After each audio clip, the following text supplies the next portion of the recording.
పోసాని కృష్ణమురళి గారు విడుదలైనందుకు కొంచెం సానుభూతి చూపిస్తున్నాను సార్ నేను గూడా. ఎందుకంటే పెద్దాయన గదా పాపం బాగా.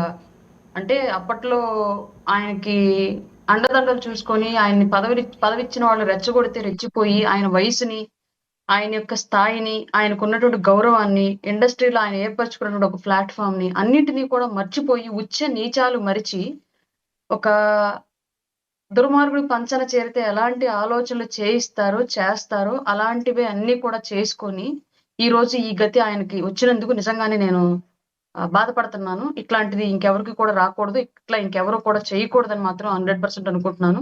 మీరన్నారు పశ్చాత్తాపం చూపిస్తున్నాడంట అని. సరే రేపొద్దునెళ్లి ఆయన సపోర్ట్ చేసినటువంటి పార్టీ యొక్క సొంత ఛానెల్‌లో మైక్ పెట్టగానే ఏం మాట్లాడతాడో, మాట్లాడే దాన్ని బట్టి ఆయన నిజంగా పశ్చాత్తాప పడుతున్నాడా? లేదా? అన్నది మనం ఒకసారి డిసైడ్ చేసుకుందాం సార్. ఇప్పుడే పశ్చాత్తాపం పెద్ద పెద్ద మాటలు మనం ఆయన గురించి మాట్లాడొద్దు.